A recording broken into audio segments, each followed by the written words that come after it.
구독, 좋아요.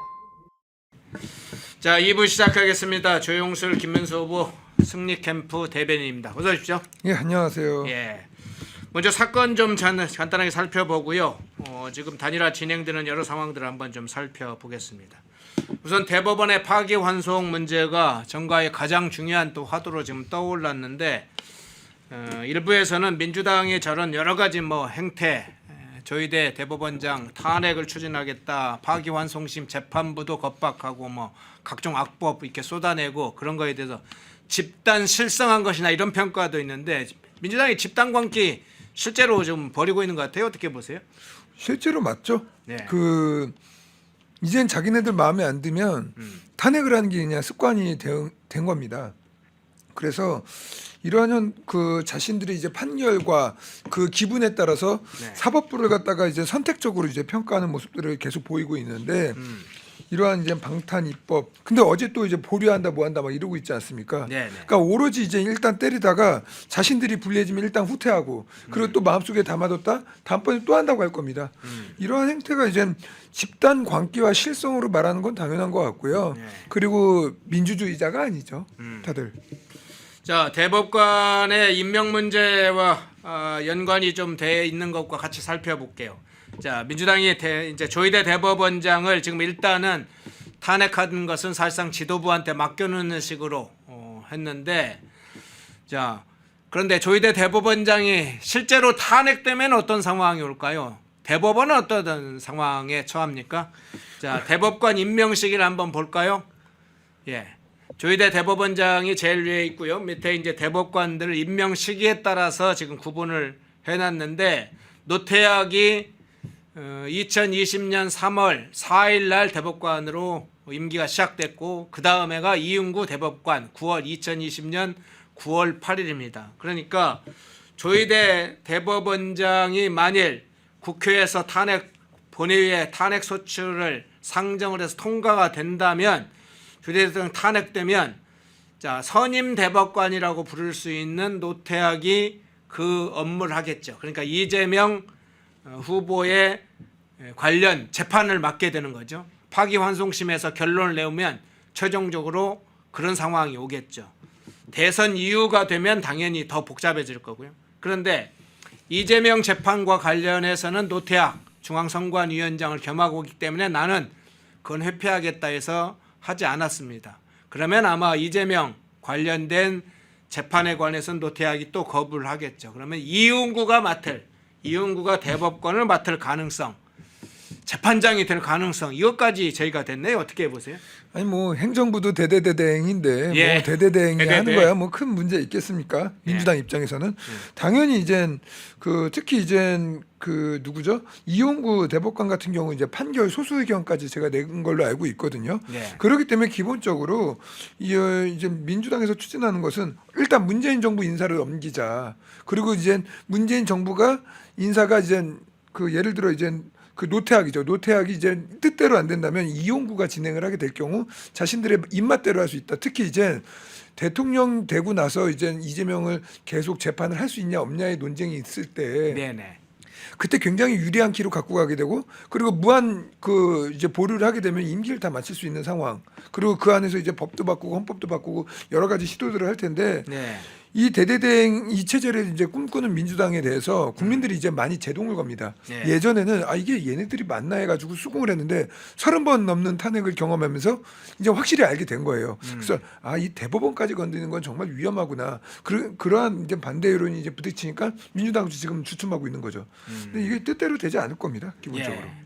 자, 파기환송심 재판부도 한번 여쭤볼게요. 협박의 강도가 지금 갈수록 민주당이 높게 지금 강도 높은 협박을 하고 있는데 자, 조희대 대법원장이 이미 22일에 전압 회부 이후에 신속 심리를 진행을 했습니다. 그 이유 중에 하나는 사건 자체가 물론 선거법은 신속하게 진행돼야 할 상황이었고 더군다나 선거와 연관돼 있었기 때문에 신속하게 조속히 마무리 짓는 그 상황도 있지만 자, 전압에 회부를 하고 그 다음에 바로 첫 심리 하부기일이라고 그러죠. 심리를 하고 2차 심리를 바로 이틀 후에 했습니다. 그 이유 중에 하나는 외부 개입을 차단하겠다. 헌재처럼 외부 개입을 사실상 용인하는 그런 상황을 방치하지 않겠다. 이런 의지가 상당히 담겨 있다, 이런 분석이 있습니다. 지금 파기환송심 재판부, 서울고법 형사 7부의 문제도 동일하게 지금 작동할 것인데 민주당에서 공개적으로 아예 협박을 하고 있어요. 그래서 이 정치권의 개입 차단을 해야 되는데 어떻게 보세요? 뭐 가장 좋은 방법은 사법 방해죄 같은 걸 만드는 거거든요. 예. 그 사법의 이제 판결이라던가 이런 것들을 갖다가 막아내는 사람들, 그리고 막으려고 하는 정당이 있다면 강력하게 이제 심판을 할 수 있는 사법 방해죄가 만들어지는 게 제일 좋지만 이게 현실적으로 불가능합니다. 뭐 민주당이 이걸 동의하겠습니까? 절대 안 합니다.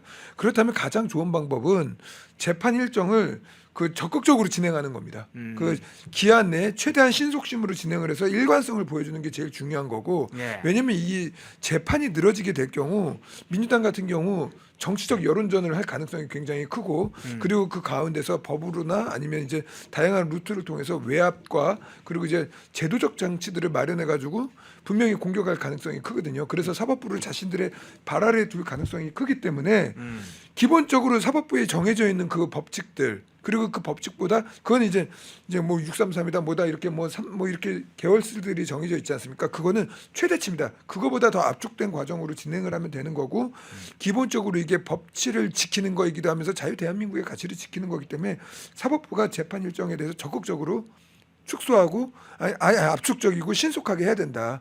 그리고 빠른 판결을 내려야 된다. 다른 짓 못하게 해야 된다. 예, 재판 일정을 신속하게 심리를 해서 결과를 내놓으면 외부 개입의 그런 속 강도나 여지 이걸 완전히 차단을 할 수 있겠다. 뭐 이제 이렇게 보시네요. 자, 그런데 지금 대법원에서 이재명 지금 유죄 처지로 판결한 이후에 여론, 국민 동향 이것도 좀 관심사인데요. 앞서 일부에서 리서치 뷰 여론조사 결과를 저희가 소개를 해드렸는데 국민의힘과 제3지대 그러니까 사실은 이제 한덕수 후보 포함한 3지대 후보까지 단일화할 경우에 그 단일 후보와 민주당 후보 했을 때 단일 후보가 좀 높게 나오는 4월 30일부터 5월 2일까지 조사 결과에서 그런 결과가 나왔죠. 그래서 뭔가 변화가 생긴 거다 이런 이제 감을 잡을 수 있는데 이번 이재명 유죄 선고 대법원의 판결 이후에 국민 여론이나 전국 상황 어떤 변화가 생길 거라고 보세요? 우선 많이 변화가 생기죠. 그리고 이재명의 지지율은 계속 흔들릴 겁니다. 89.77. 네. 이게 제가 이걸 외우고 다닐 줄은 몰랐는데 이제 90%라는 소위 말하는 지지를 받고 민주당이 이제 후보로 이재명이 됐습니다. 예. 이건 거꾸로 얘기하면 더 이상 받을 표가 없어요. 그러니까 이분에 대해서는 그 굉장히 이제 좋은 이슈들이 유지돼야지 그 지지율이 유지가 되는 건데 이러한 이제 사법 리스크 우리가 이제 그러니까 민주당이 이제 지지자들이죠. 그 자기들이 대통령을 이재명으로 뽑아봤자 이게 6개월짜리 대통령이 될지도 모르겠구나. 그러면 지금까지 민주당에서 그 대통령을 억지로 탄핵해서 이렇게 선거비 낭비되게 되고 또 이번에 또 이제 저번 선거 있지 않습니까? 저번 선거에 대해서도 그 이재명 대표가 이제 유죄 판결 선거법 받으면 또 돈 물어내야 되고 그러다 보면 민주당이 파산할 수 있는 상황이 되거든요. 이거에 대해서 당내 지지자들조차 이재명을 지지하기 어려운 상황으로 치달을 수밖에 없고 또 하나는 민주당이 이 그 파기환송 되고 나서 의총을 열었는데 굉장히 허둥지둥 열었습니다. 어떻게 할 수가 없으니까 그렇게 하다 보니까 무리하게 대통령이 되면 이제 형사재판을 중지하는 법안을 만들겠다 뭐 이러한 얘기들까지 하고 있는 그러한 것들이 국민들이 바라볼 때 절대 보기 좋지 않습니다. 그렇기 때문에 이러한 국민의힘이라든가 이제 김문수 후보 같은 경우 이런 분들은 계속적으로 이러한 부분들에 대한 지적을 할 것이고 그렇다면 당연히 동의할 수밖에 없고 국민 여론이나 전국이 굉장히 민주당에겐 안 좋게 돌아갈 것이다. 그렇기 때문에 우리 보수가 굉장히 좋은 기회를 얻었다. 이 기회를 놓치면 안 된다. 근데 다만 걱정이 되는 건 보수를 지금 대통합하는 과정에 있어서 막 그 말 정제되어 있지 않은 말들이 벌써 나오기 시작하거든요. 예. 그래서 여기에서 이재명에게 괜히 우리가 스스로 붕괴가 되면서 괜히 면죄부를 줄까봐 이게 가장 우려스럽습니다. 현재. 그렇군요. 자, 그런데 이번에 민주당은 대선의 선거 전략과 기본 구도를 내란 종식에 지금 두고 있지 않습니까? 그런데 이재명의 유죄 파기환송 이후에 대법원 판결로 선거구도 이 내란 종식을 중심으로 하려고 했던 선거구도에 국민들이 볼 때는 이 선거구도가 어떻게 변화될 것이라고 보세요? 그 기본적으로 자신들의 내란을 감추기 위한 내란 종시가 아니었나요? 네. 제가 볼 때는 이제 민주당이 지금까지 자신들이 오히려 내란을 주도했다라는 생각이 들죠. 첫 번째로 입법 폭주는 뭐 말할 거 없습니다. 너무나도 많다 보니까 뭐 탄핵 남발하고 뭐 이런 건 있었는데 실제로 이제 마은혁 이제 이념적 논란이 있는 마은혁에 대한 이제 임명 문제 그리고 문영배에 대한 절차적 문제를 갖다 용인하면서 사법부를 지배하고 발아래 두려고 했던 모습들 심지어 이제 한 발 더 나가가지고 헌법재판소뿐만이 아니라 대법원에 조의대까지도 이제 탄핵하겠다 이런 문제들 그리고 대대대대행 계속 만들어가면서 행정부를 붕괴시키고 그걸로 모자라서 행정부까지 독주하겠다 차지하겠다 입법 사법 행정을 전부 다 자신이 모든 걸 다 권한을 갖고 마음대로 하겠다는 것 자체가 황제가 되겠다. 그 패왕이 되겠다.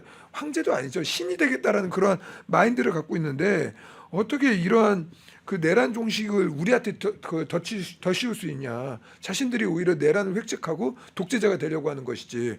그렇기 때문에 선거 구도에서는 이러한 내용들이 분명히 알려지게 될 것이고 영향을 미칠 수밖에 없다. 대한민국의 국민 대다수는 자유민주주의를 주장하는 사람들이고 그 가치를 되게 소중하게 생각하는 사람이기 때문에 독재자 이재명에 대해서 동의할 사람 아무도 없습니다. 네. 자 이제는 대법원의 파기환송 주제에서 대선 직행한 김문수 후보 한번 살펴보겠습니다. 정치권이나 일부 언론에서 김문수 후보와 한동훈 후보가 박빙의 결과가 나올 것이라는 일부 분석도 있었습니다. 물론 그건 일부 분석이죠. 그렇지만 대체로는 김문수 후보가 한동훈 후보를 이길 것이다 이렇게 분석이 나왔었는데요. 자 당심, 민심 모두 김문수 후보가 이겼습니다. 13%포인트 이렇게 차이가 났었죠. 김 후보가 완승을 했는데 승리 직후에 당선 직후 영상, 다른 영상, 일부와 다른 영상 잠깐 보고 오겠습니다. 존경하는 국민 여러분, 39년 전 오늘 저는 대통령 직선제를 요구하며 쇠루탄을 맞으면서 싸웠습니다. 저 김문수 언제나 가장 낮은 곳에서 가장 뜨겁게 살아왔습니다. 제 어릴 적 소원은 따뜻한 밥 한 끼 먹는 것이었습니다. 7남매 중 유일하게 대학에 진학했지만 출세를 포기했습니다. 저 자신보다는 이 나라와 가난한 이웃을 위해 헌신하고자 했습니다. 운동권이 되어 대학에서 제적당하고 7년을 노동자로 살았습니다.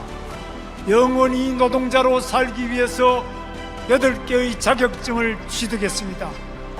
구로공단에서 전남 순천이 고향인 제 아내를 만나 결혼도 했습니다. 3번의 국회의원과 2번의 경기도지사, 고용노동부 장관을 역임했습니다. 그 어느 순간에도 가장 낮은 곳 약한 사람들을 저는 떠나지 않았습니다. 자 김문수 후보가 완승을 했고 저렇게 삶의 궤적들에 대해서 당선 직후에 아니죠 승리 직후에 저렇게 연설하는 장면인데요. 비결은 뭐라고 보세요? 우선은 먼저 이 자리를 통해서 당원과 이제 우리 국민, 우리 지지자분들께 감사하다는 말씀 드리고요. 네. 그 승리의 비결은 한결같음이라고 저는 봅니다. 그리고 한결같음. 특히 이제 이재명이라는 이제 독재 세력들과 싸우기 위해서는 그 독재와의 싸움을 해본 경험이 있는 이제 김문수만이 답이다라고 이제 사람들이 평가를 한 부분이 분명히 있는 것 같고, 그리고 무엇보다 가장 중요한 게 개인의 경쟁력이 입증이 됐다라는 게 큰 의미가 있습니다. 만약에 여론조사에서 김문수 후보가 졌다면 분명히 이제 당내 일부 세력들이 우리 때문에 된 것이다라고 많이 주장을 할 수 있는데 예. 순전히 이건 김문수 후보의 개인기와 개인의 능력으로 이제 당선이 됐다라는 생각을 하고 있고요. 그리고 실제로 저희는 더 크게 이길 줄 알았습니다. 더 아, 크게 이길 그래요? 줄 알았었는데 예. 뭐 자체 조사를 했었을 때 예. 그런 부분들이 있었는데 오히려 이제 뭐 단일화 이슈다 뭐다 해가지고 흔들렸던 부분들이 오히려 경선이 축제가 되어야 되는데 오히려 그 이제 한덕수 그 이제 후보죠. 우리 이제 경선 과정 중에 사퇴하고 막 나오고 그리고 막 선언하고 막 이러다 보니까 정신이 없던 부분들이 있습니다. 이슈가 되지 않았던 부분들이 있고 안타까운 부분들이 굉장히 있습니다. 만약에 같이 갈 수 있는 후보라고 생각을 했다면 우리의 축제는 우리의 축제대로 좀 만들어주는 모양새도 굉장히 좋았을 텐데 그런 부분들이 오히려 더 압도적인 승리를 통해서 김문수 후보가 당에 대한 장악력 그리고 보수의 큰 집으로서의 역할을 할 수 있는 공간이 약간 조금 작아진 거는 아쉽다라는 생각이 좀 들고요. 네. 그 완승을 했던 가장 큰 비결은 지금 우리 자유 대한민국과 시장 경제의 가치를 지키겠다라고 하는 김문수 후보의 결연한 의지가 그대로 계속적으로 반복적으로 호소를 했고 그리고 이재명을 싸우기 위한 모든 전선을 자신이 주도해서 만들겠다라는 입장을 한결같이 냈기 때문에 국민들이 거기에 대해서 많이 동의를 했던 것 같습니다. 예.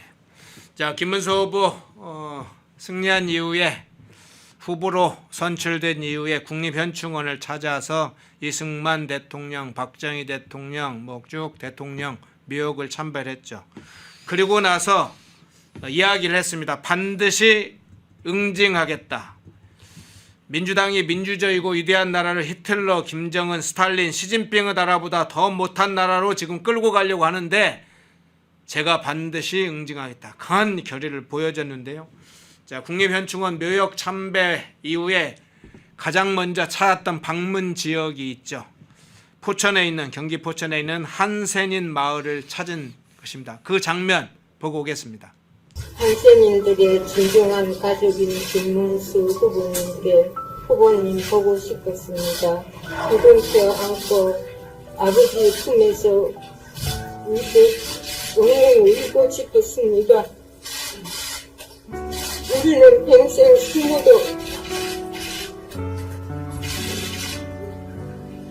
도망 다니며 살았습니다. 사람이나 사람답지 못하게 살았습니다. 그러나 15년 전후 부모님을 만나고 제 인생이 바뀌었습니다. 이제는 당당하게 발 뻗고 편히 잘 수 있습니다. 뭉둥이라 손가락질 하던 사람들의 눈을 피해 산속에서 숨어 살던 제 위에 이제 밖으로 나오라고 손을 내밀어 주시고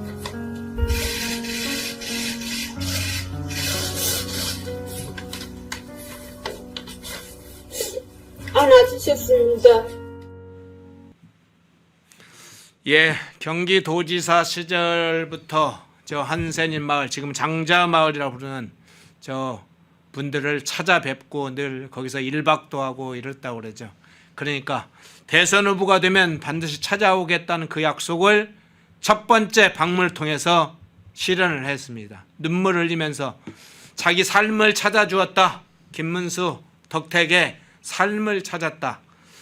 과거 유경수 여사 기억하실 겁니다. 유경수 여사께서 그 한센인들 찾아오면서 그들을 손을 잡고 빨래를 같이 빨고 함께 눈물 닦았던 그 장면을 김문수 후보가 지금이 아니라 과거에서부터 지금까지 일관되게 그런 삶을 살았는데 저 장자 마을 한센인 마을 방문 그 장면을 보니까 가슴이 먹먹해지네요.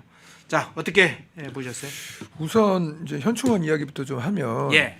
그 김문수 후보의 이제 수락 연설의 내용을 좀 살펴볼 필요가 있거든요. 네네. 수락 연설의 내용의 이제 핵심은 이제 국민 통합을 이뤄내겠다의 취지가 하나 있었고요. 또 하나는 그 이제 약자들에 대한 삶을 보듬겠다. 또 하나는 서민 경제와 시장 경제를 활성화시키겠다. 이 세 개 축으로 구성이 되어 있습니다. 네. 그래서 후보가 이제 보통 선출이 되고 나서 그 다음에 바로 하는 일정은 어떤 메시지보다 강력한 거거든요. 그래서 이제 현충원 참배라는 것은 이제 국가를 위해서 헌신하신 분들에 대한 예우를 갖추는 거였고, 저는 그날 우리 후보님한테 이제 좀 그 말씀을 좀 이제 정제되게 하시면 좋겠다라는 제 현장에 있었거든요. 말씀을 드렸는데도 불구하고 이재명이라는 그러한 독재 세력에 대한 이 발언 자체가 굉장히 수위가 높더라고요. 그렇게 네네. 말씀을 하시고 나서 가장 먼저 간 곳이 그 한센인 마을입니다. 이게 뭐냐면 김문수 후보의 그 약속을 지키는 모습을 저는 굉장히 보여준 상징이라고 보거든요.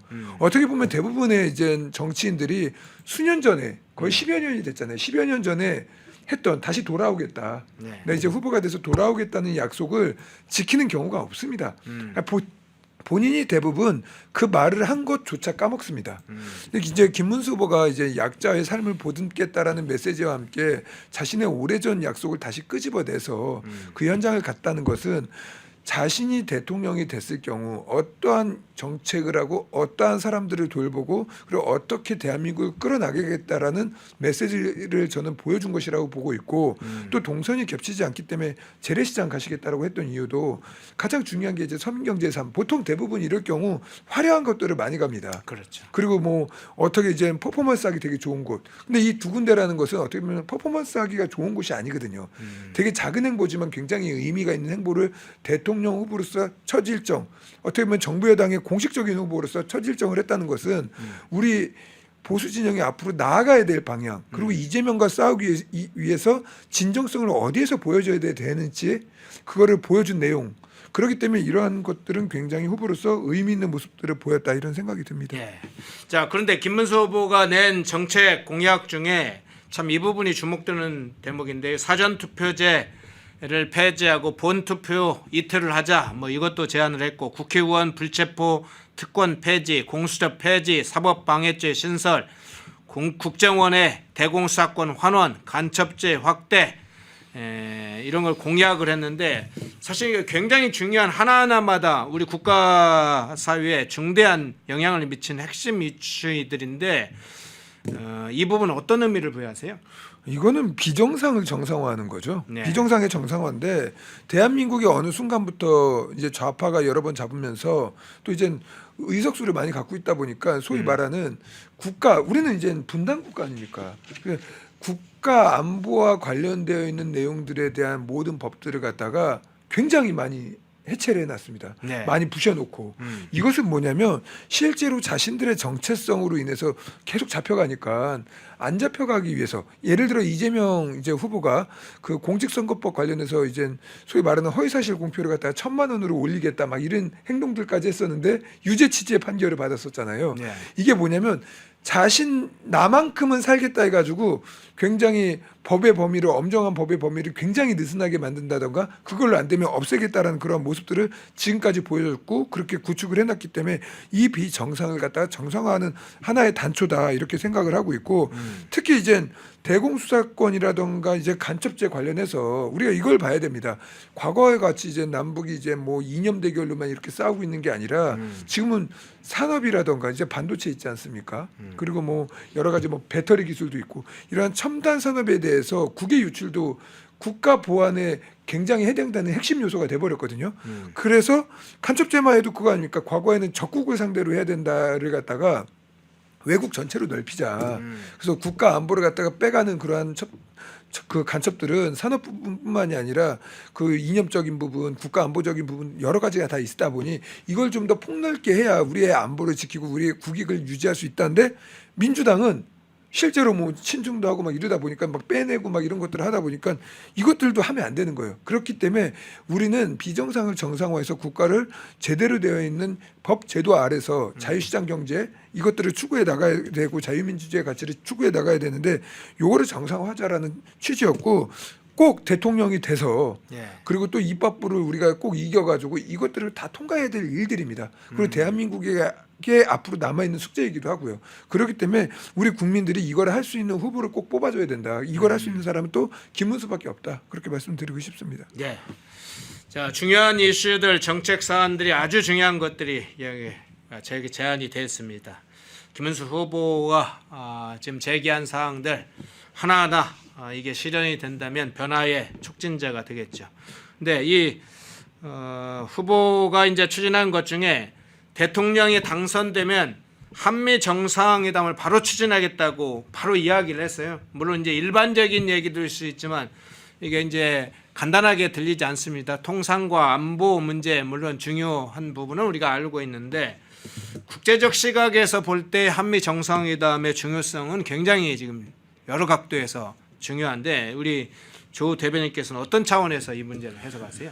우선 민주당에 의해서 우리가 굉장히 골든 타임을 이미 놓쳐버렸습니다. 네. 뭐 대통령이 없고 뭐 권한대행도 날려버리고 이제는 뭐 이제 이제 발음도 어렵네. 대대대행 체제를 구축하면서 실제로 미국과 우리가 이제 한미 동맹에 대한 강화 그리고 협력 체계가 완전히 붕괴되어 있는 상황이기 때문에 대통령으로 김문수 후보가 된다면 이걸 1번 과제로 하는 건 너무나도 당연한 상황입니다. 네. 여기에는 이제 국제 통상 말씀하셨던 그리고 국가 안보 그리고 이제 국제 관계 질서에 대한 부분들이 모두 다 포함이 되어 있기 때문에 가장 김문수 후보가 제일 먼저 트럼프 대통령과 한미 정상회담을 추진하는 건 물론이고 여기에 더불어 가지고 실무단을 구성하는 것도 굉장히 중요한 일이거든요.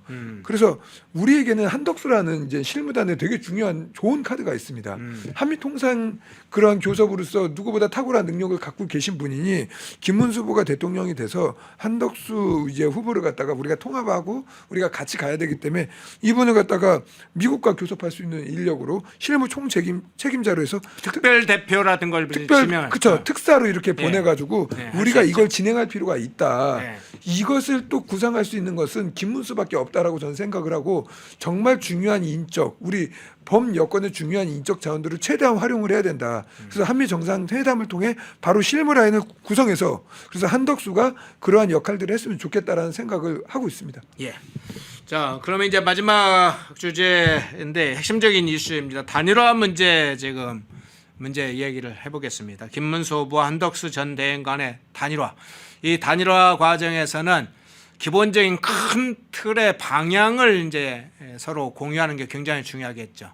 여러 가지 실무적인 논의를 하다 보면 외부에 불필요한 이제 잡음들 나올 수는 있는데 어쨌든 큰 방향, 두 양측에서 큰 방향을 정하고 가야 되는 거 좋을 것 같은데, 자 방금 이제 속보가 나왔습니다.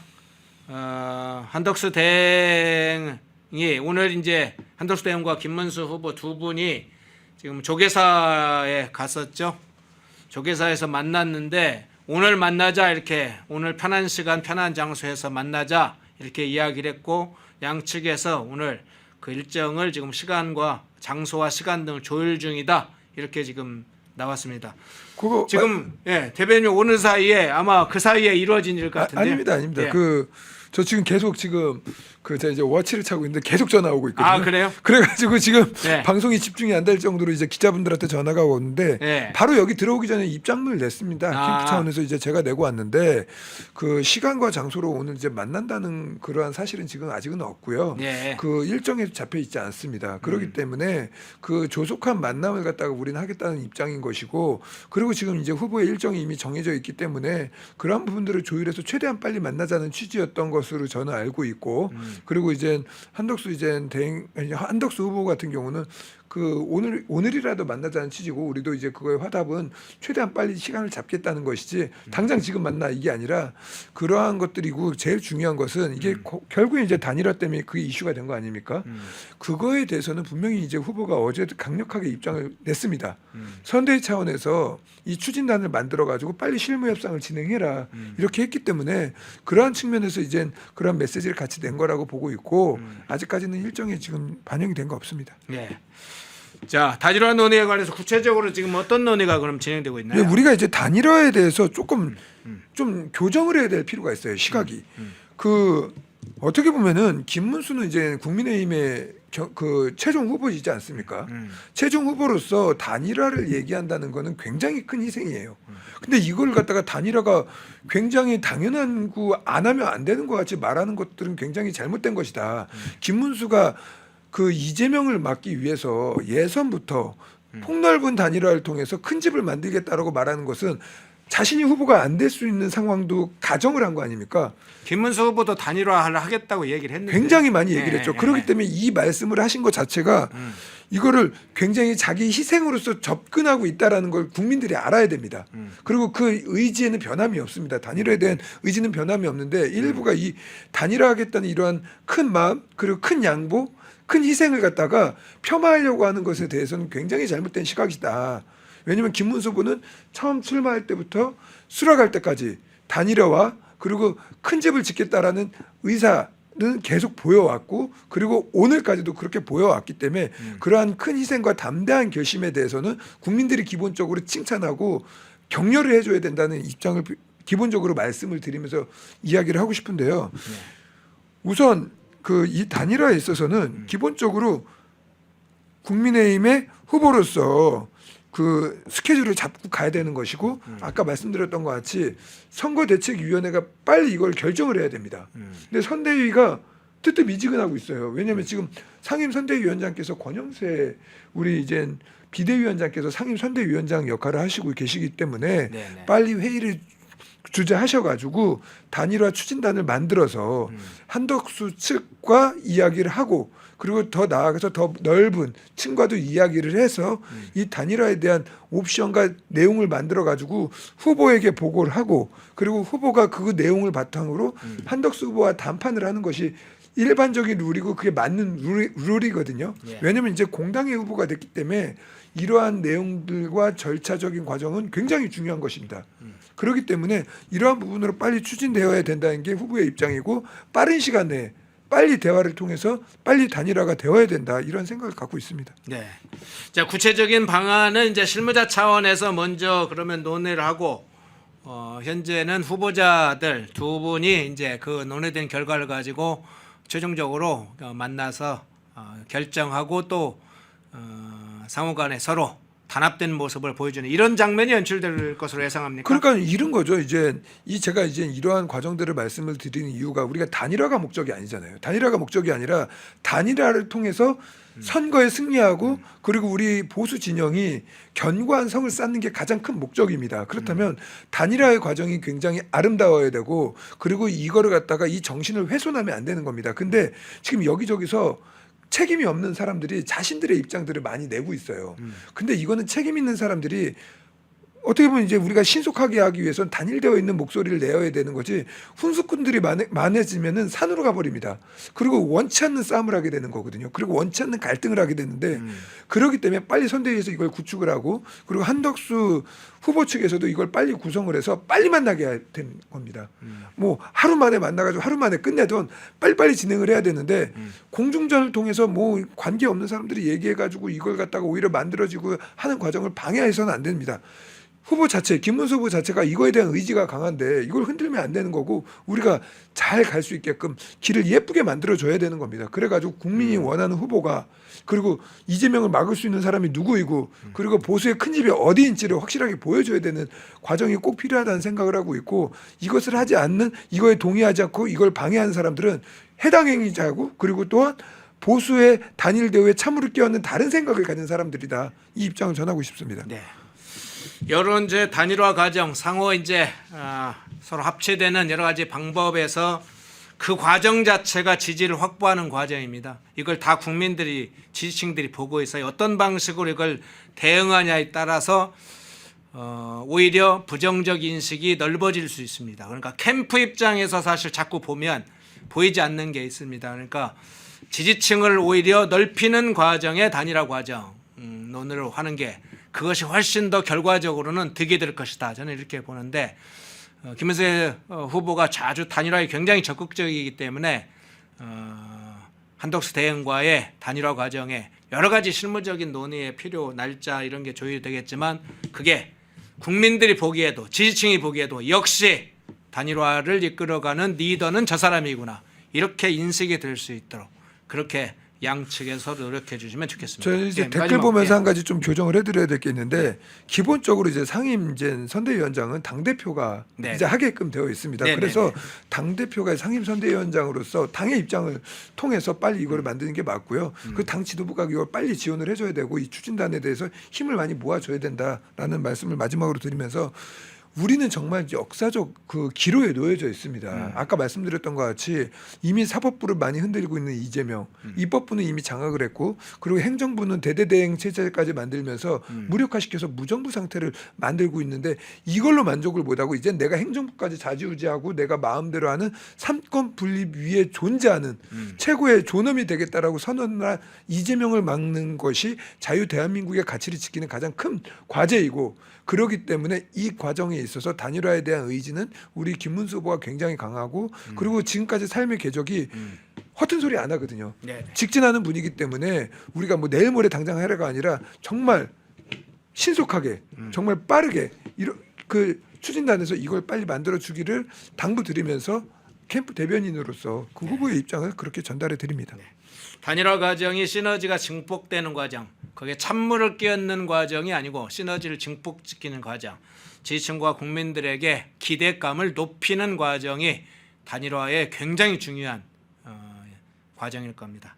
그 부분을 김문수 후보, 한덕수 전 대행 두 후보 또 관련자들이 함께 그런 방향으로 노력하리라고 믿고 그 과정에 약 시간이 많지는 않습니다. 일주일 정도 대략 시간이 있을 걸로 보이는데 6일 정도 있나요?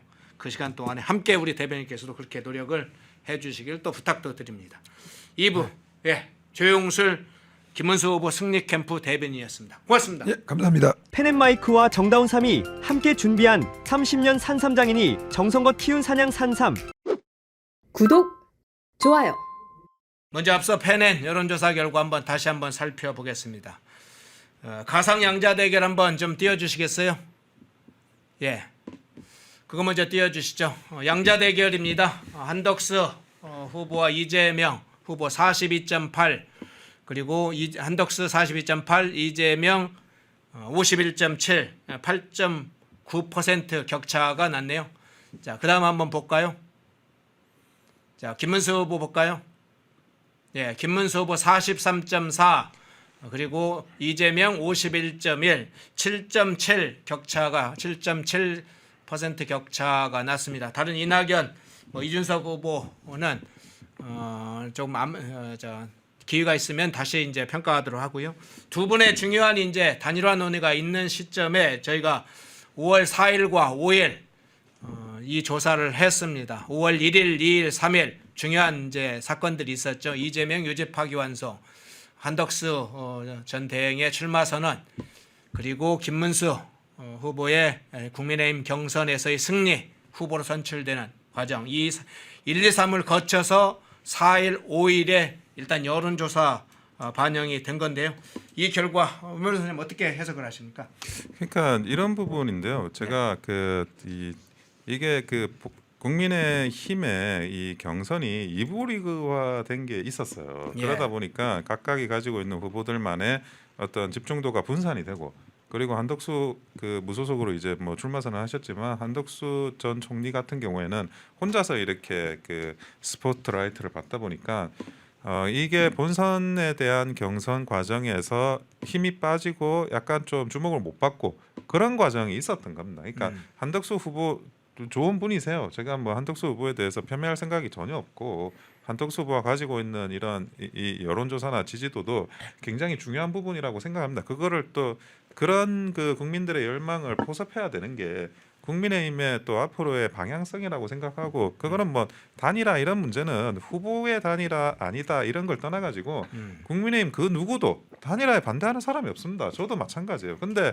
그 전에 일어났던 여론조사 결과라는 거는 이게 집중도가 분산되면서 일어났던 거예요. 그러면 후보가 한 명으로 정해지면 거기에 따른 이제 컨벤션 효과나 이런 것들을 또 그 당의 후보가 본선 후보로서 그런 것들을 본인의 책임하에서 만들어 가는 겁니다. 아니 선거에서 이기고 싶은 제일 열망이 강한 사람이 누굽니까? 그 후보잖아요. 그러면 후보한테 어느 정도의 그런 재량권이나 그런 걸 인정을 하고 그 후보의 판단을 존중을 하고 그렇게 나가야죠. 그래서 그렇게 하면 되는 건데, 지금 국민의힘의 여러 가지 이런 그런 내용들을 보면 이게 참 답답하기 그지가 없어요. 이게 왜 그렇냐면 지금 솔직하게 이야기를 하면 뭐 김문수 후보가 당선되는 그날 바로 직후에 지금 뭐 단일화를 뭐 어떻게 해라 뭐 말라 뭐 아니 단일화 안 하겠다는 사람이 있습니까? 단일화 기구 만들자고도 했고, 근데 그 당일날 와가지고 사실은 그게 뭐 후보 내놔라, 후보로 자당의 후보를 뽑아놓고 너 후보 그만하고 후보 내놔 이런 식으로 통촉한 거나 다름이 없지 않습니까? 그런 걸 했어요. 그런데 그리고 나서 이 김문수 캠프도 최소한의 컨벤션 효과를 좀 활용을 하고 자기가 이제 뭐 혹시라도 모를 그런 이제 한덕수 단일화에 대한 그런 것들을 확보를 하려면 캠페인을 하게 해줘야 될 거 아닙니까?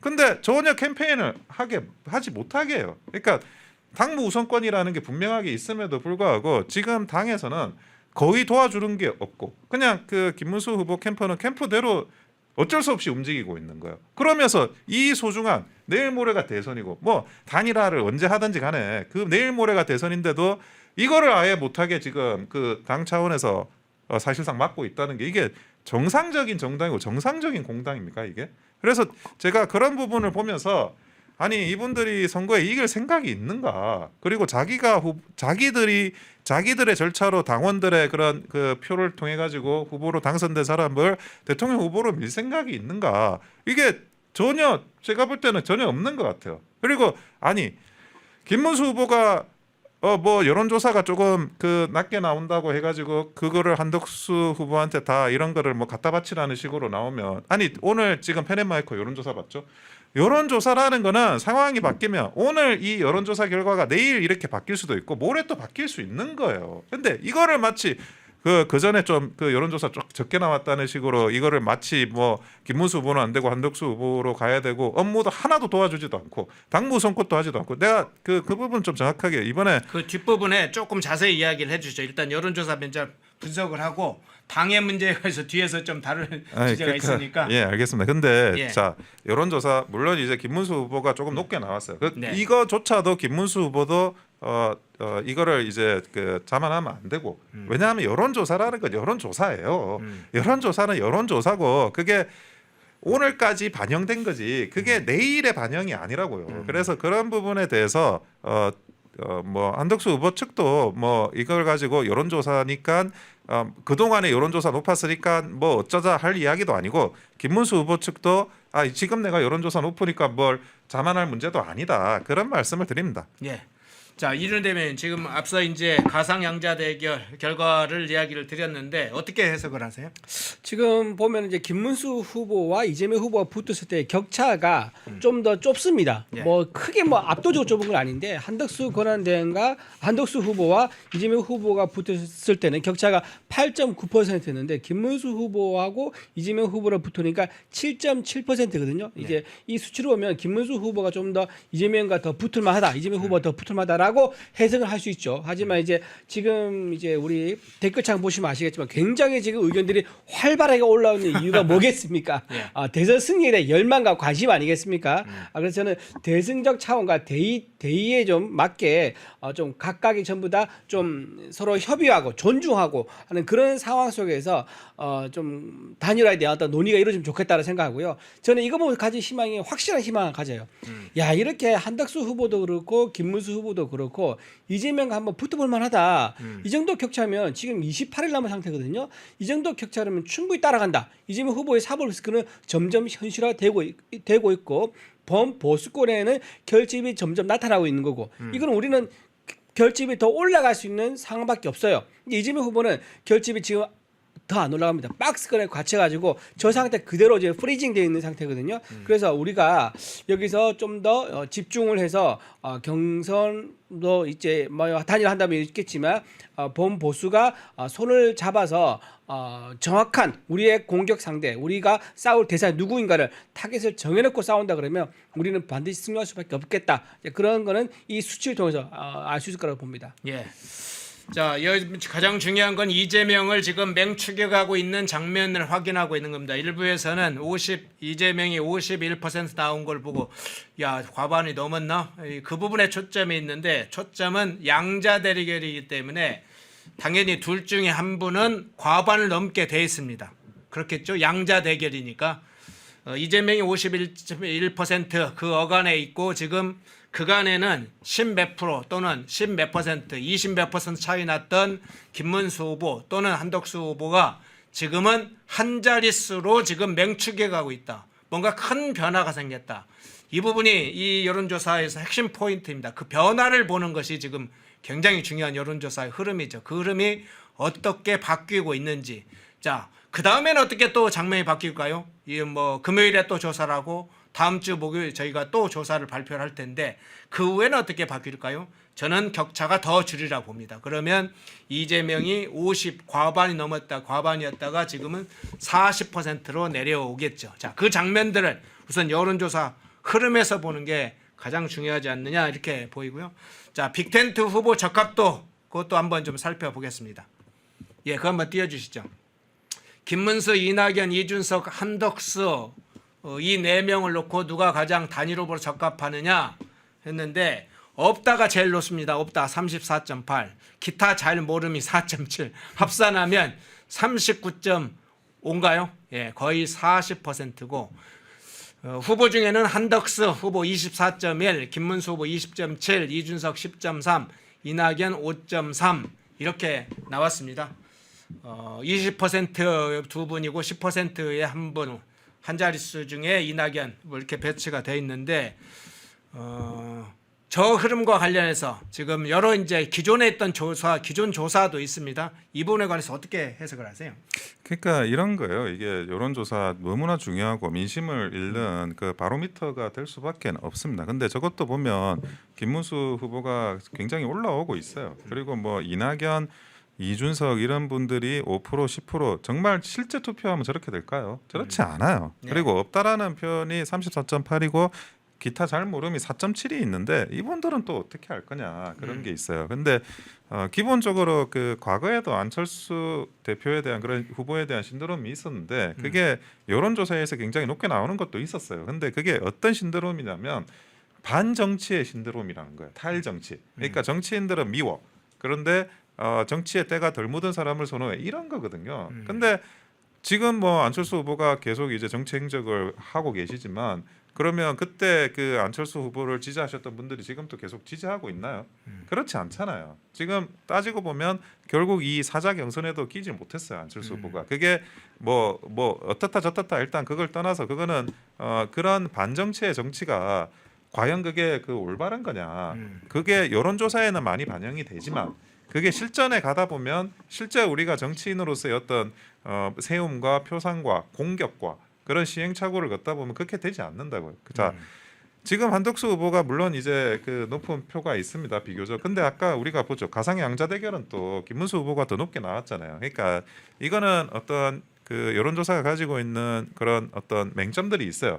그게 특히 반정치 탈정치 후보에 대한 선호. 이거는 우리만 있는 게 아니라 미국도 마찬가지예요. 미국도 그런 제3 후보가 나타나면 한동안은 그게 인기를 끈다고요. 근데 막상 이제 어느 정도 이 시간대가 넘어가면 그게 다시 그 양자 쪽으로 모이게 됩니다. 그러니까 이걸 그 과정으로 해석을 해야지 이걸 가지고 뭐 한덕수 후보로는 이기는데 김문수로는 지는데 또는 반대로 김문수 후보로는 이기는데 한덕수 후보로는 지는데 이런 생각을 가지고 심지어 그게 의사결정을 반영하려고 하면 그건 안 된다는 거예요. 그래서 제가 아니 정치판에 그래도 꼭 다 오래 있고 하는 분들이 이런 거에 대한 기본적인 판읽기, 수읽기를 하고 이 사안에 대해서 접근을 해야 된다는 생각을 하는 겁니다. 예.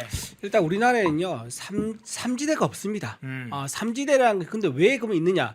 이건 평상시에는 삼지대라는 말을 할 수 있어요. 근데 전쟁이 일단 시작되었습니까? 그러면 전쟁은 적군과 아군밖에 없는 거지. 그 사이에 어딘가는 존재할 수가 없는 거죠. 예. 우리 편이 아니면은 전 적국으로 이제 분류할 수밖에 없는 건데 우리 편 아니라고 해서 제3지의 어떤 존재를 인정할 수가 없습니다. 언제 돌아올지 모르는 거니까요. 자, 그렇다 보면 지금 이준석 후보라든가 이낙연 후보가 가지고 있는 10% 뭐 5.3% 얘기하지 않습니까? 저게 실제 대선 본게임 들어가지 않습니까? 그러면 굉장히 뚝 떨어질 겁니다. 그러니까 이낙연 후보 같은 경우는 제가 보기엔 한 1% 정도 뚝 떨어질 것 같고요.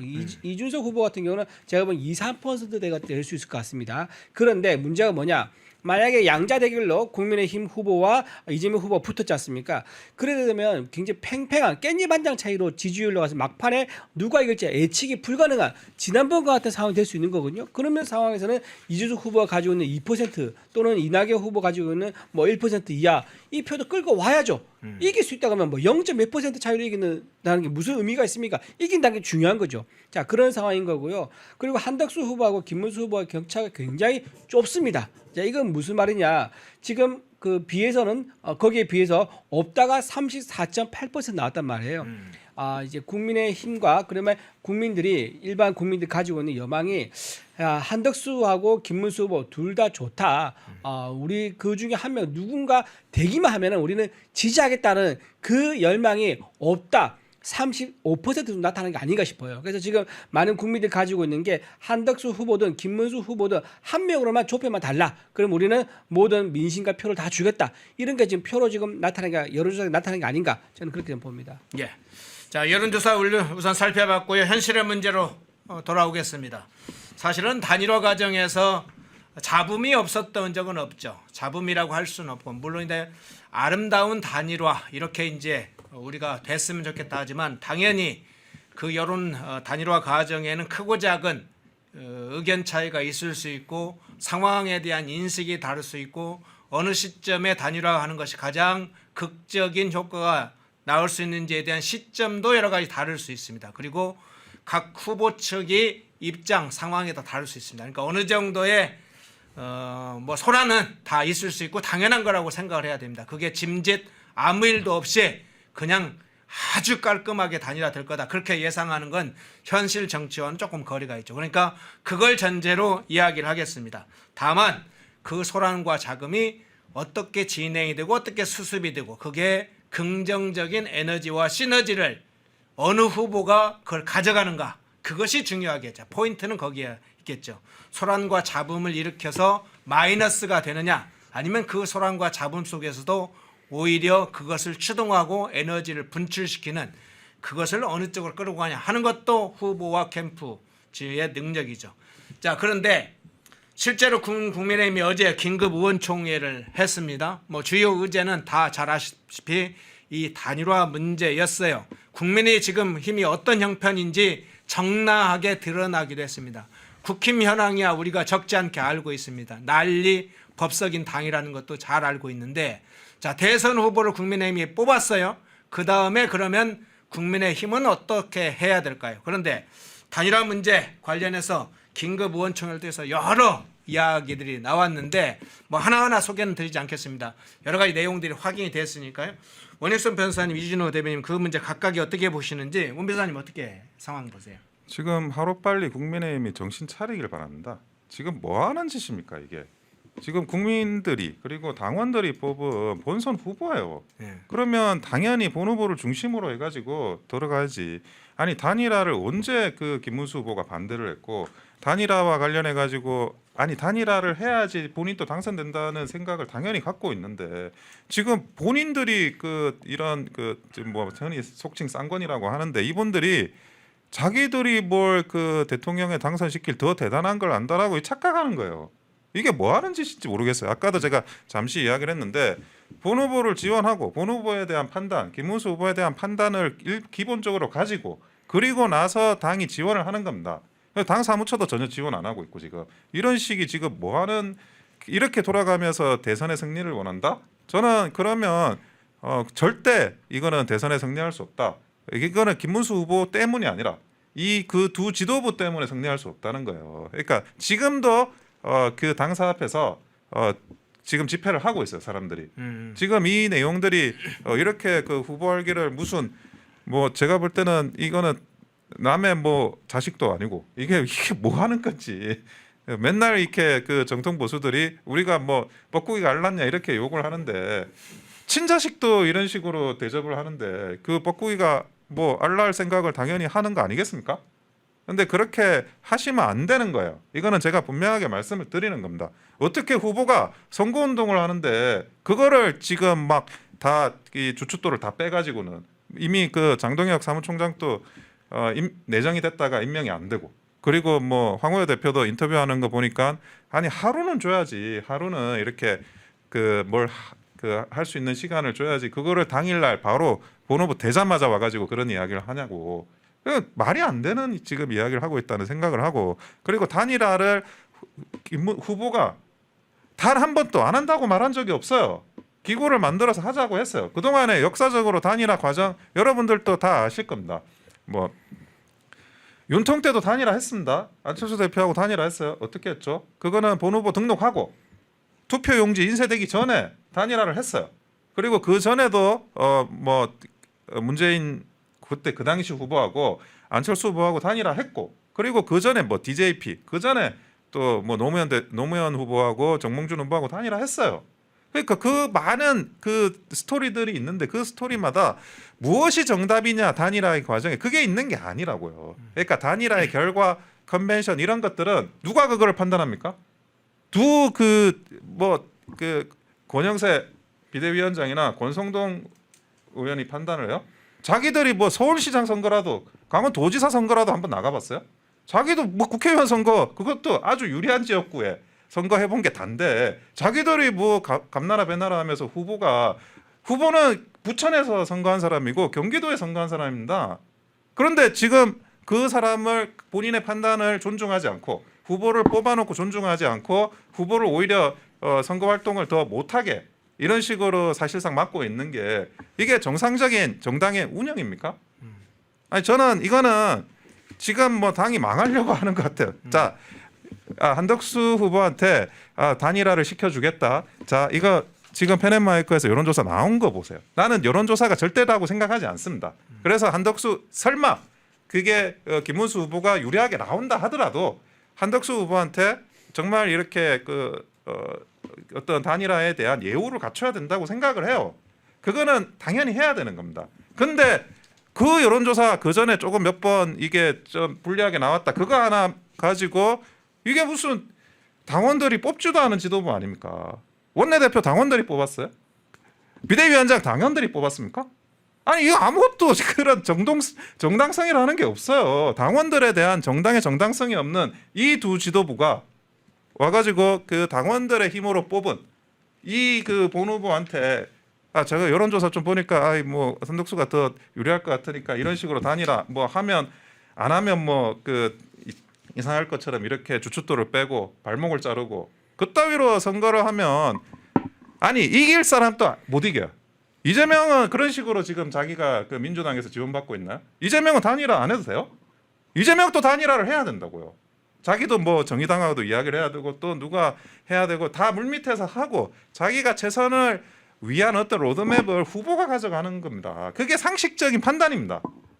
그런 것도 하나도 지금 안 해주면서 지금 언론에서 여론에서 김문수 후보가 뭐 나쁜 사람인 것처럼 몰아가는 거 이런 언론 플레이하는 거 이런 식으로 할 거면 국민의힘 정당은 있을 필요도 없어요. 뭔 이런 그 대선에서 이길 생각도 없고 대선에 이길 줄도 자기들도 모르는 사람들이 무슨 언론 플레이를 이따위로 합니까? 저는 뭐 있어서도 안 되는 행위라고 생각하고 있습니다. 예. 자, 국민의힘 관련해서 이제 이야기를 좀 논평을 해주셨는데 이줄 대변이니까 좀 말을 하는데 조금 어려움도 저는 있어요. 대변인이니까 국민의힘 전 대변인입니다. 예. 예. 그리고 이제 아까 김문수 후보께서 부천에서 이제 국회의원 하셨던 걸 말씀하셨는데 그거 정말 대단한 거예요. 왜냐하면 김문수 후보가 부천에서 국회의원 한 이후에 그 이후에 부천에서 국민의힘 보수 정당에서 후보가 탄생한 적이 없습니다. 그러니까 김문수 후보 굉장히 대단한 역량을 가진 후보라는 게 지금 뭐 그 말 굳이 안 해도 알 수 있는 거죠. 국회의원도 3번이나 했고 도지사도 2번이나 했었고 장관도 했었고요. 그리고 오늘 지금 이제 일정을 보니까 TK, PK 가시더라고요. 이제 이게 무슨 말이냐? 국민의힘의 공식 대선 주자는 딱 한 명이다.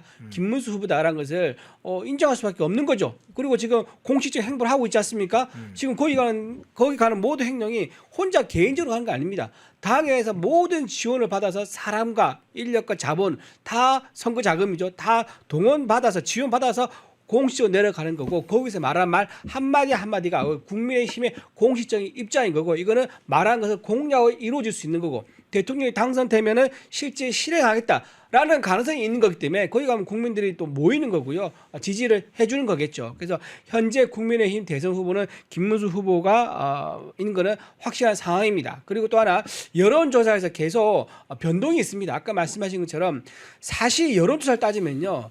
처음부터 1등했던 후보는 김문수 후보가 맞긴 맞죠. 12월부터 이제 혹시나 모를 조기 대선 때문에 여론조사가 있었는데 거기서 쭉 1등 해온 사람은 김문수 후보가 유일합니다. 그리고 약간 이제 1월달 가가지고 오세훈 시장, 홍준표 시장 나오면서 주춤하긴 했지만 그거 잠깐이었고 그 이후에도 계속 김문수 후보가 1등을 해왔습니다. 우리 당 내에서 말입니다. 근데 갑자기 이제 한덕수 후보에 대한 어떤 국민적 관심과 기대감이 나오면서 한덕수 후보가 제3후보 무소속 후보로 등장하면서 야, 저 둘이 손 잡는다 그러면 얼마나 우리가 이번 대선 승리에서 가능성을 높일 수 있겠느냐 그런 기대감이 더 폭발적으로 올라간 겁니다.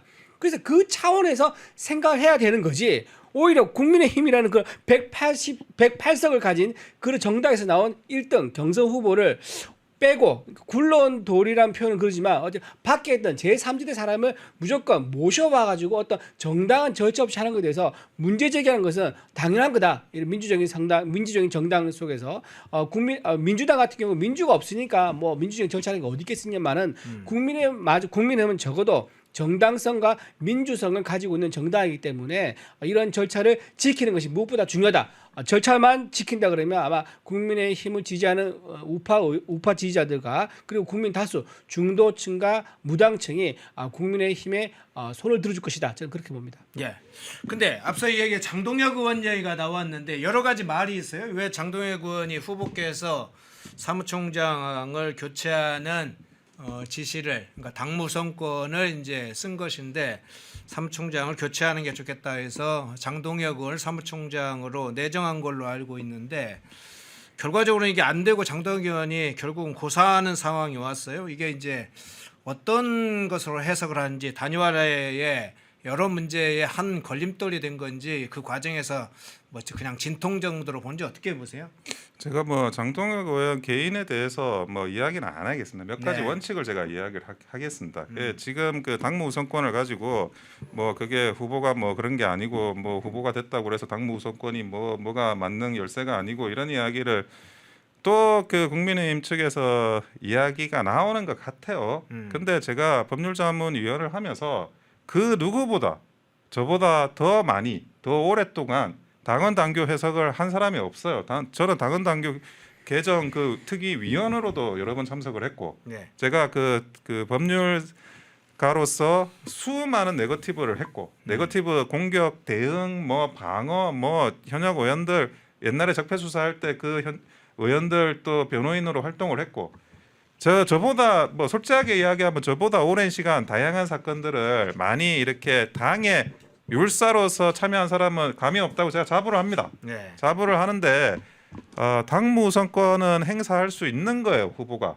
그리고 그런 부분에 대해서 한 가지만 제가 예를 들게요. 지금 비대위원장 하고 있는 권영세 비대위원장. 그때 윤석열 대통령 대선 때 네. 당무 우선권으로 사무총장이 된 분이 권영세 비대위원장이에요. 네. 근데 그걸 가지고 지금 김문수 후보가 사무총장을 뭐 교체하는 거에 대해서 다른 이야기를 할 수가 있는 겁니까? 전혀 그렇지가 않고 당이 사무처가 지원을 하려 그러면 사무총장이 새로 바뀌어 가지고 들어가야 되고 그리고 과거에도 선거 때 항상 그렇게 해 왔어요. 이번만 특이한 게 아니에요. 그러니까 황우여 대표가 인터뷰를 하면서도 그런 부분도 지적을 다 하셨는데 자기가 손발 맞출 사람, 그 손발 맞출 사람을 그 임명을 해 왔다. 요즘 이번에는 뭐 기간이 짧아가지고 뭐 그러나 본인이 그런 이야기를 하는데 이것도 마찬가지입니다. 이게 정도와 상식으로 당을 운영한다 그러면 아무 문제가 없는 겁니다. 앞으로 이 지나간 문제에 대해서는 뭐 더 언급할 게 아니고 언급하지도 제가 않을게요. 하지만 앞으로는 당이 정도와 상식에 따라서 운영이 돼야 당도 살고 후보도 살고 대선에서 승리할 수 있다라는 말씀을 분명하게 드립니다. 네. 자, 이준호 대변인에게 이걸 한번 여쭤볼게요. 김문수 후보하고 이제 한덕수 후보의 공통점이 굉장히 많이 있습니다. 다만 조금 차이가 나는 이제 단일화 과정의 어떤 메시지가 조금 차이가 있을 수는 있는데 김문수 후보는 대체적으로 반이재명 연대 이렇게 근데 그게 조금 정확한 표현이 아니다 이렇게 보는 분도 있더라고요. 근데 어쨌든 반이재명 연대 이렇게 주장을 하고 한덕수 후보는 개헌연대 출마 때부터 개헌연대를 상당히 주장을 했어요. 그 부분에 대해서 차별성 문제는 해석을 어떻게 보세요? 저는요 이게 두 개 나눠가지고 꼭 하나를 선택에 대한 그런 문제는 아니라고 봅니다. 예. 우리가 뭐 중국집 가지고 짜장면하고 짬뽕 다 먹고 싶으면 짬짬을 시켜가지고 한 그릇에 반반씩 덜어준 거 있죠. 그런 메뉴도 있지 않습니까? 예. 지금 우리 이게 하나를 선택할 수 있는 상황은 아니고요. 지금 반명, 그러니까 이재명 정권 창출 막는 거는 굉장히 시대적 소명으로는 당연한 겁니다. 지금 이재명 후보는 미국과 맞서 싸우려고 하죠. 그것도 혼자 싸우는 게 아니고 중국과 손을 잡고 미국과 맞서 싸워서 자유 진영에 가치 있는 시장 경제 선진국들과 함께 싸우려고 하기 때문에 야 이건 아니지 않느냐. 그리고 또 민주당 내로남불이 많지 않습니까? 자기 자식들은 자기는 반미 운동을 하면서 자기 자식들은 어떻게 하죠? 미국에 유학 보내고 본인도 뭐 휴가철 되면 미국 가서 여행 가고 이런 식으로 내로남불을 보여왔고 위선을 보여왔기 때문에 그런 세력에 정권을 맡긴다는 것은 있을 수 없는 일이다. 하나 말씀드리고요. 또 하나 개헌은 우리가 지금 이번 이슈는 개헌이 되는 중요한 게 뭐냐면 역대 정권이 모두 다 개헌을 얘기해왔습니다. DJ 때부터 개헌해가지고 한 번도 개헌 얘기 안 한 정권이 없어요. 근데 할 때마다 개헌이 안 됐던 이유는 뭐냐면 정권 초반에 현직 대통령은 개헌 논의를 하고 싶지 않아요. 본인의 국정 운영권을 쥐고 싶으니까. 그리고 정권 말기에는요. 그 다음 대선 주자가 본연 임기 5년을 다 채우고 싶게 또 개헌을 안 해요. 이게 계속 반복되다 보니까 영원히 개헌을 논할 수 없는 그런 상황이 지금 된 겁니다. 그래서 87년 제7공화국 상태로 40년 넘게 이어지고 있으면서 7공화국의 한계가 지금 곳곳에서 드러나고 있는 거예요. 대통령의 권한이 너무 강하다. 그리고 제왕적 의회가 나타났을 경우는 우리 가정은 그때 안 했지만 지금 나타났잖아요. 180석이라는 거대 의석을 가지고 정부의 발목을 잡아서 정부를 식물 정부로 만들어버리고 정부 기능을 마비시키는 제왕적 의회 권력도 봤단 말이에요. 그러면 어떻게 되냐? 개헌을 통해 가지고 제왕적 의회 권력도 완화시키고 견제를 하고 대통령의 권한도 나눠주는 분권을 시키는 이런 분권은 개헌을 할 수 있는 유일한 시기가 지금 딱 한 번이라는 얘기예요. 그래서 이것도 빠질 수가 없는 거죠. 그래서 이재명 정권 출범도 막고 그리고 우리가 그동안 7공화국의 한계를 지금 고쳐서 8공화국으로 나가는 밀어 나가는 이 상황은 두 번 다시 없는 기회다. 그래서 이게 둘 다 잡아서 같이 가야 된다. 저는 그렇게 말씀드립니다. 예. 마지막 질문 원영석 변호사님 드리겠습니다. 자, 이재명에 맞서는 경쟁력 이게 중요한 요소겠죠. 번보수 물론 적합도 이것도 중요한 요소고요. 지금 당면하게는 이제 단일화 노구 논의가 되고 있으니까 단일화 관련해서는 이제 조금 더 객관적으로 봐야 될 건 단일화에 누가 더 적극적이냐 이 부분을 국민들과 국민의힘 지지층과 무당층 이런 유권자들이 보고 있습니다. 그래서 특히나 이재명 당선을 반대하는 사람들이 볼 때 누가 더 적극적이냐 그에 따라서 후보나 진영에 대한 평가도 좀 있게 됩니다.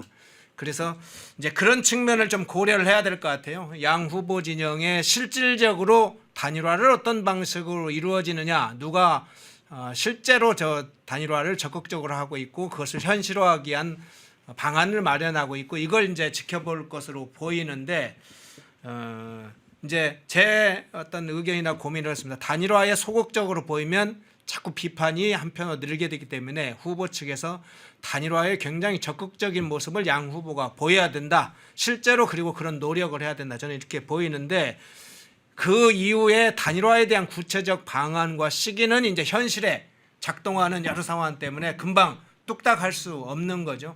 여러 가지 시점 문제도 있고 방안도 있고 타이밍이라는 것도 여러 가지 있습니다. 어느 시점에 단일화를 하는 게 실제로 극적인 효과를 낼지 여러 가지가 있을 텐데 그 부분은 어떻게 보세요? 그러니까 역대 그 대한민국의 단일화 과정을 보면 네. 하나도 똑같은 게 없어요.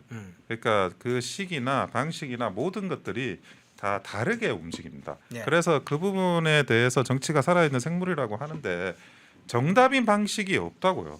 그러면 정답인 방식의 단일화는 없는데 그러면 단일화 방식을 어떻게 할 거냐는 적어도 그 판단은 후보가 하는 겁니다. 후보가 당선되려고 나왔지 낙선하려고 나왔겠어요. 그러니까 당선되기 위해서 단일화를 하는 거잖아요. 그러면 그 당선과 당선에 대해서 그 냉정한 판단을 할 수 있는 사람은 결국 후보고 후보의 입장에서 생각할 수밖에 없습니다. 근데 국회의원들이 뭐 몇 분이 이렇게 이야기하는 걸로 아는데 솔직히 이야기하자고요. 공천만 주면 당선되는 데서 선거해가지고 당선돼놓고는 뭘 그 선거를 알고 뭘 안다고 지금 자기들이 그거를 이래라 저래라 감나라 배나라를 하냐고요. 그러니까 그거는 자격도 없고 그러니까 국회의원이니까 말씀하시면 존중은 하겠는데 그게 무슨 말이 되는 이야기가 아니다. 그런 이야기를 제가 드리고요. 그리고 핵심적인 거는 캠프나 아니면 후보나 여기에 그 의견을 존중해서 처리를 하시면 돼요. 정답인 단일화가 없어요. 단일화 연대 아니 저번에 그 이준석 그에 대해서 이준석하고 같이 갈 수 있다 이런 이야기해서 어떻게 됐죠? 김문수 후보가 엄청나게 얻어터졌어요. 그래요? 내부에 있는 많은 분들한테 예. 그렇잖아요. 그러면 이준석하고는 단일화를 안 해야 되는 거예요. 그러니까 그것도 계산을 하고 따져보고 안 해야 되면 우리한테 불리할 거면 안 하는 거고 유리할 거면 유리한데도 안 해야 되나요? 그거는 그 판단의 최종 결정은 결국 후보가 할 수밖에 없다는 겁니다. 그런데 그런 것들을 최소한 후보의 입장도 존중을 안 하면서 처리를 하면서 무슨 그게 성공한 단일화가 되겠다는 건지 제가 이해를 못 하겠어요. 그래서 지금 후보를 그렇게 무시하고 후보를 억압하고 후보를 핍박하는 그런 게 과연 대선에서 이기겠다라고 하는 공당의 자세인지 한번 돌이켜 보시라는 겁니다. 그리고 모든 거는 후보가 결정을 하게 후보한테 맡기라는 겁니다. 그 이야기입니다. 예. 자, 원영석 변호사 이제 네, 제가 한번 하실 얘기. 우리가 잊지 말아야 할 사례가 하나 있습니다. 지난번에 이회창 사례를 좀 말씀드리면은 이회창 후보는 당시에 DJ 정권 5년 내내 대선 주자 지지율 1위를 했습니다. 5년 내내 1위 하다가 딱 한 번 선거하는 날 그날 졌어요. 자, 그러니까 무슨 말이냐? 이재명 후보가 지금 한 4년 정도 가까이 지금 대선 주자로 내내 1위를 하고 있습니다. 야권 1호 대선 주자로. 자, 이회창 후보가 왜 딱 하루만 5년 내내 1등하는데 왜 딱 하루만 졌느냐? 단일화 때문에 진 거예요. 자, 단일화의 힘이 그렇게 무섭습니다. 무섭고 굉장히 강력한 무기입니다. 지금 이재명 후보가 저렇게 4년 내내 1등을 했지만 선거 날 어떻게 될지 알 수 없습니다. 우리가 단일화를 성공적으로 이루어낸다 그러면 이재명 후보 한 방에 보낼 수도 있습니다. 이재명 후보가 지금 현재 사법 리스크까지 혹시 더 터진 상황이고 사법 리스크가 강 건너에 있는 사법 리스크와 발등에 떨어진 사법 리스크는 하늘과 땅 차이죠. 이런 좋은 여건이 만들어진 상황이기 때문에 이번 기회에 절대 날리면 안 되고요. 꼭 단일화 시켜가지고 한 방에 이재명 후보를 잡아야 된다 그렇게 말씀드립니다. 예.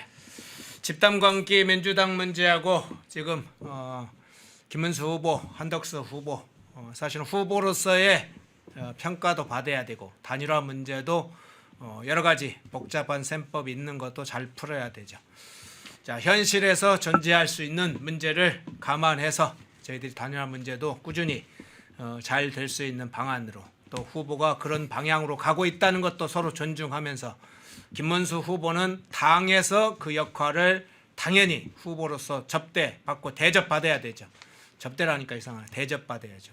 대선 후보 뽑아놓고 그걸 대선 후보가 아닌 것처럼 한다면 그건 국민의힘 정당으로서 자기 정당의 최고 대선 후보를 뽑아놓고 그러면 그건 정당이 될 수 없죠.